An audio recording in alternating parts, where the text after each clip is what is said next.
Welcome to Scratchboard 101 for beginners for teens and adults. Scratchboard can be an intimidating medium at first, but it's actually one of the most controllable art forms once you get to know the tools. And the dramatic and powerful imagery that you're able to create using lighting techniques and contrast make the learning curve well worth it. My name is Chelsea Paulus. I am a wildlife and portrait artist, and my main medium is Scratchboard. I was introduced to Scratchboard in an animal illustration class back in 2018, and I fell head over heels in love with it with the first few marks. I've been doing it ever since, and I'm excited to now be teaching it. In this video, we are going to go over what Scratchboard is and some key things you need to know about it. We will go over all the tools, and then I will do a demonstration, and we will of course talk about safety since there are some tools that we need to have caution with. I will be going over all the tools that are included in my Scratchboard Starter Kit as well as some additional tools. If you are interested in ordering the kit, I will place a link below. It's a great option if you are looking to test the waters with Scratchboard without ordering bulk materials up front. It includes all the main tools, the reference photo line art, as well as black and white transfer paper for the 2 tutorials following this video. So, what is Scratchboard? Scratchboard is made out of a piece of masonite wood covered in white clay and then layers of black India ink. The art is a subtractive medium which is created by using sharp tools to scratch off the black ink to reveal the white clay underneath.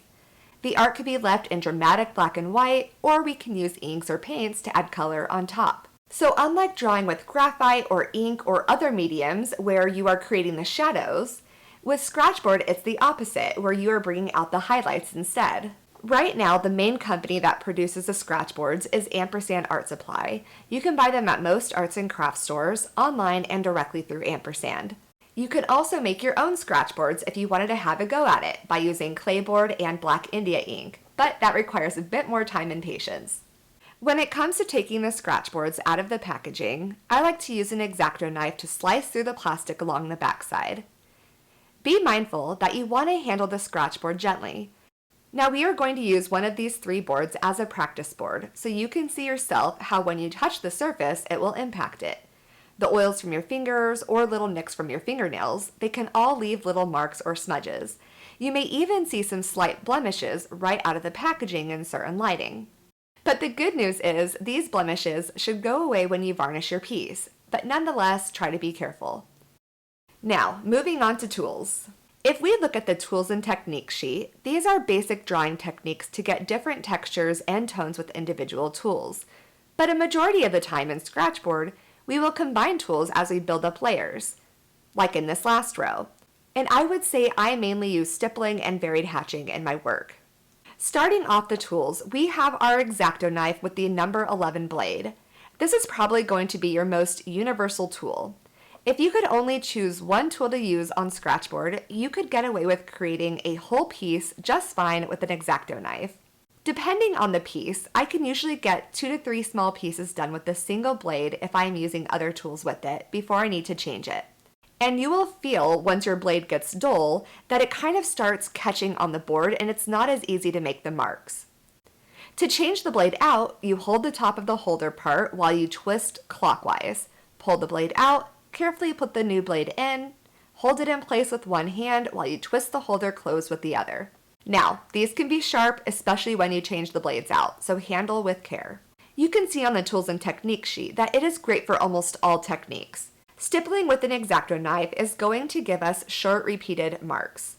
Now, with pretty much all sharp Scratchboard tools, you are going to go in a single direction motion.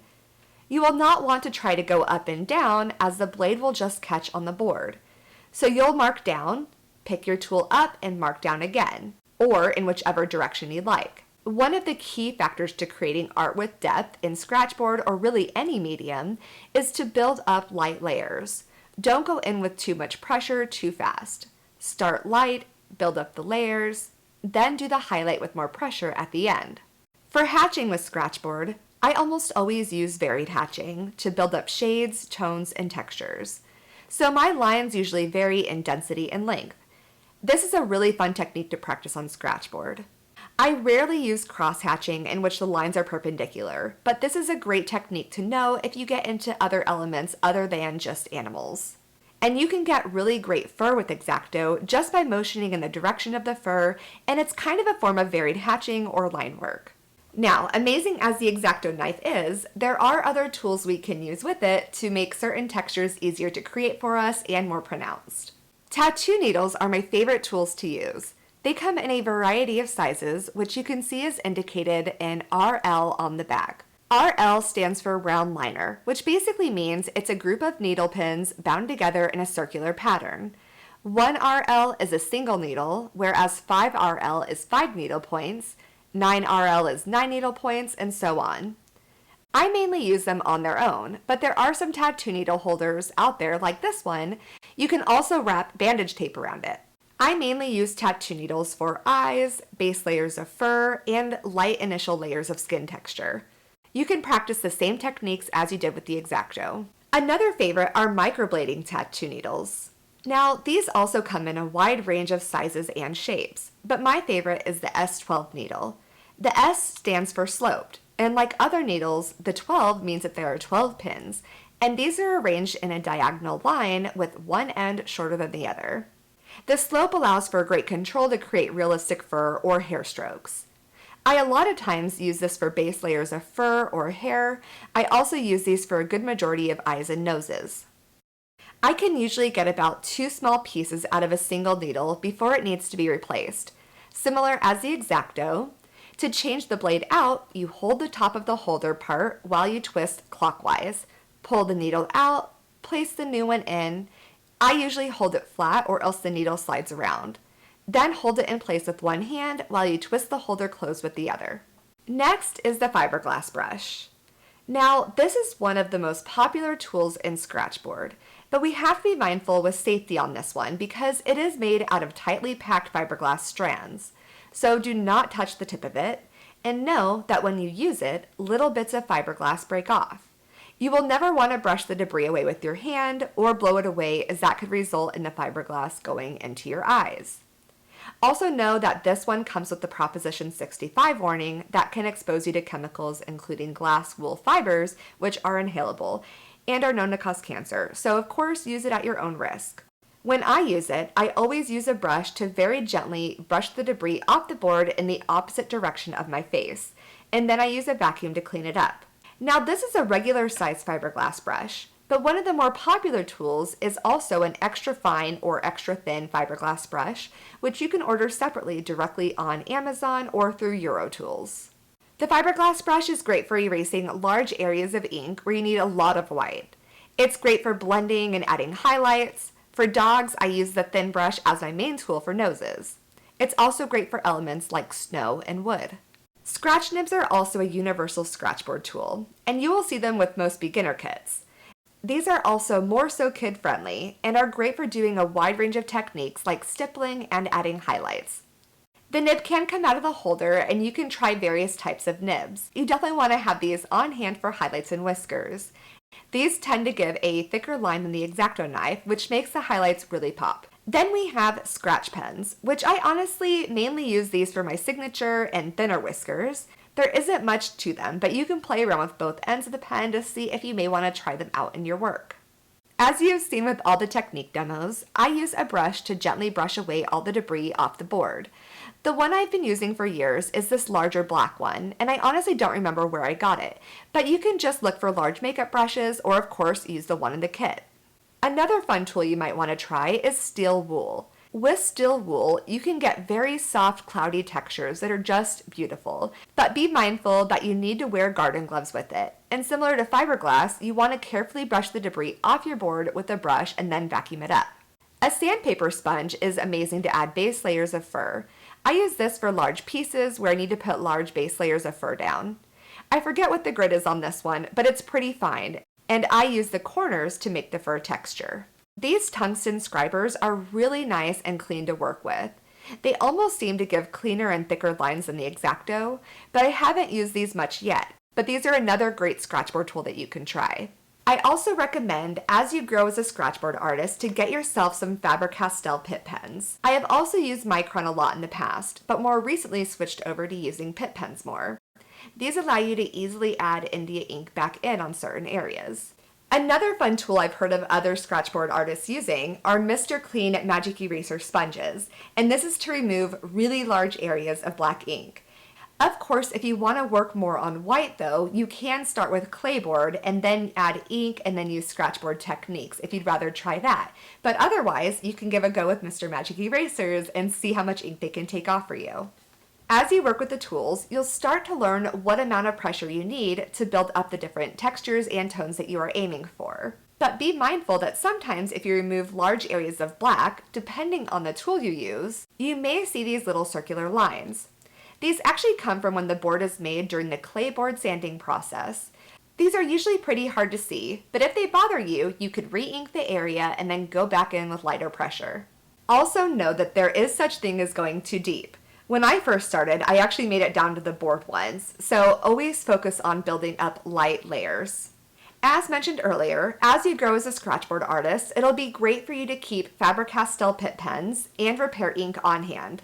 We also use repair ink, or black India ink, as a black wash to re-ink areas to give us more shading. A lot of times we need to add texture in dark shaded areas, but even the slightest marks with the 1RL tattoo needle will be too light for what we want. So we can add the texture and then use a paintbrush to go back over those areas with the black wash with the India ink. As you work on Scratchboard, your hands will get covered in black ink if you are not wearing gloves. There are all different kinds of gloves that you can use, and I have them all listed on my Scratchboard tools page, which I have linked below. I use this one with fingertips cut off the most, so it's not annoying to use my phone when I create, and it also acts as a compression glove. Because let's face it, Scratchboard is notorious for carpal tunnel. You can also use regular medical gloves, artist gloves, or cotton gloves. There are plenty of options, or you don't have to wear any. Unless you are handling steel wool, then again, you can use garden gloves. The last tip I want to go over for Scratchboard for this video is on adding color. You can add color to Scratchboard in a variety of ways. The most common way is by using transparent inks or paints like ampersand Scratchboard inks, watercolor, or India inks. My favorite are ampersand Scratchboard inks that are made specifically for Scratchboard. The only limitation is that they only come with 6 colors, but they are very easy to work with, and it will also force you to learn some color theory as you go. India inks are very bold and rich, but I have found them a little bit more sticky to work with on Scratchboard. Watercolors are a great option, but they of course are not as opaque, so it can take a lot more layering. When it comes to adding color, you need to scratch off more of the black ink first, add the layer of color, let it dry, and then scratch again. Add another layer, and keep building up the layers of color. You will want to use water to dilute the inks if that's what you're working with, as you build up the layers to get depth. There are also a lot of Scratchboard artists that use airbrush to add color, but a majority of time this is done on clayboard with Scratchboard techniques. Learning to add color on Scratchboard is quite a learning curve, but it will really enhance your skills as a Scratchboard artist. The last thing we're going to touch on for this introduction video is on varnishing. Scratchboard is actually already an archival medium, which is great, but you can see here the difference between a non-varnished piece and a varnished piece. So even though it is archival, you'll want to plan to varnish your work. It seals the board, protecting it from future damage, and it makes the piece polished and the contrast really pop. Now, I have a full step-by-step tutorial on how to varnish Scratchboard art that I will link below, but here are some quick notes. Varnishing is usually the most stressful part of the process for Scratchboard artists. There is a really big learning curve to it, so I always recommend trying on practice boards before you varnish your pieces. I usually keep a few tester boards on hand so I can test the varnish first. In my step-by-step tutorial, I go over all the important aspects from weather to storing your pieces to fixing mistakes, so be sure to watch that before. And you will notice that in my work that I do not frame behind glass, because once a piece is varnished, nothing can touch the surface of it because over time it will damage the piece. I have learned that from firsthand experience. So all this to say again that you will want to watch my Scratchboard varnishing tutorial. That wraps up our introduction to Scratchboard art. Now you can go ahead and get your tools out and jump straight into the tutorials. I hope you come to love Scratchboard as much as I do. It is truly one of the most unique and beautiful mediums.